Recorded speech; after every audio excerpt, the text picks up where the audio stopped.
on the road to the 1992 Barcelona Olympics. The site for today's event is the new Tampa Convention Center, right off of Tampa Bay. Hello, everyone. I'm Van Stokes. I went into the Marine Corps. I learned about physical endurance in spite of having played football in college. And I learned a lot about the words commitment and discipline. The Marine Corps taught me a lot, especially to pay attention to details. Following that, I coached football for a couple of years at Marietta College and then assistant coach up at Ohio Wesleyan. He was really interested in coaching. I thought I was filling out a questionnaire, but it turned out to be an application. And so I asked my wife, I yelled it to her in another room, I said, Lynn, where would you like to work the most? Korea, Europe, or the United States? And she said, Europe. I checked Europe, sent it in, forgot all about it until a year later when I was called and offered a job. He was in Europe as the European sports director. Then he was at Fort Campbell, where the 101st was, and he was there for 25 or 30 years and hosted many armed forces. He's hosted CISM games and was team leaders on many U.S. teams. Early on, that he learned and became an official, a MAT official, and so he was able to fill in as an official if an official didn't show up. When there's a task that needs to be done that not everybody wants to do, either Van is volunteering, or if you step up and ask him, he will do it. Sometimes it would be the Armed Forces team, and then a few times it would be USA wrestling teams. So I was a team leader in the Pan American Games in 1995. I went to Moscow in 2002, not necessarily in the team leader's role, but more in a role with security. And then a number of world military championships from Istanbul to Finland to India to Turkey to a lot of different places. Croatia, a very great trip into Zagreb, Croatia, and then back again into Split for 2 more world military championships.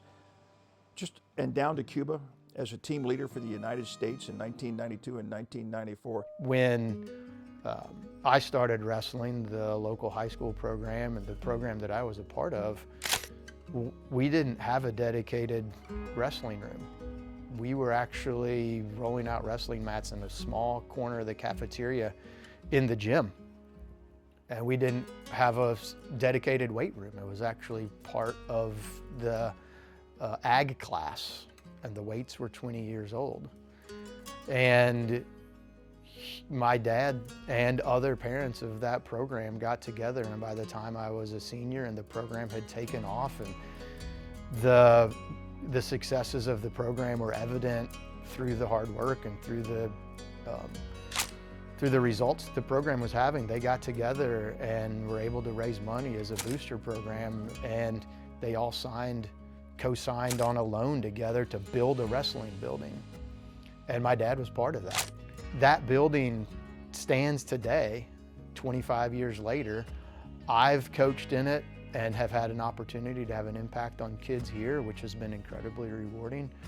But there's been regional championships and state championship wrestling teams that were born out of that building. And so it's an incredible legacy to be a part of. And just having a place like that to practice was huge for the program. 4 years later, that high school ended up winning the state championship.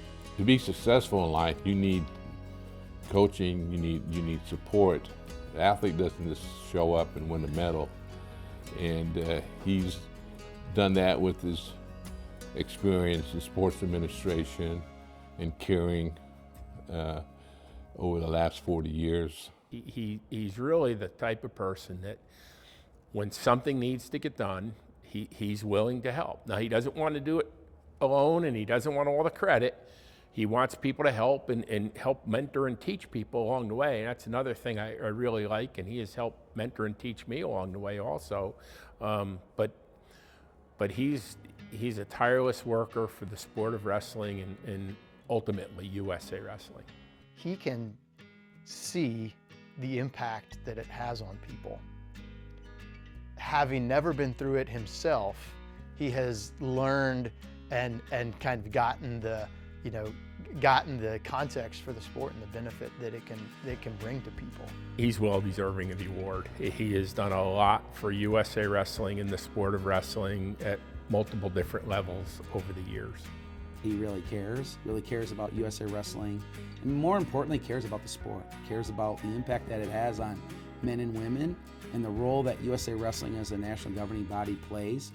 I mean, he takes that as a big responsibility in terms of his support of the governance structure here at USA Wrestling. And I write every month on my desk calendar a quote, and Van says to me all the time, "Well, I didn't really come up with that, but I give him credit for it." And the quote goes like this. It says, "Whatever you're filled up with, when bumped into, will spill out.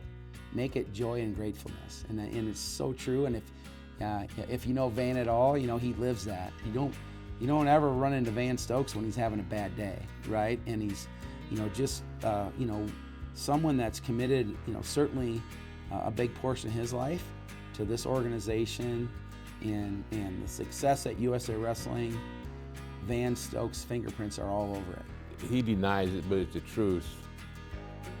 In his 40 years, over 1 million people he's come in contact with and supporting their kids, their wives, the families, the sports, not only wrestling, but all the other sports that they participate in. And I think it's more than 1 million, but he's very humble. He'll say, "Nah, you shouldn't say that, Floyd." I said, "Yeah, I was there." Having the opportunity to be in the Hall of Fame, he just finds that so humbling. It was a very big honor. It means a great deal to me. As I look back upon many years of working with this sport, sometimes you just accomplish one objective and then move to the next objective. Or you climb one mountain and then move to the next mountain. And you don't really stop and look back. But as I stop and look back on the decades and the time when I first got involved with this sport, bringing us up to today, it's a cumulative effect, and I could not feel more grateful to have had the opportunities and more honored to be recognized through the Hall of Fame than I am.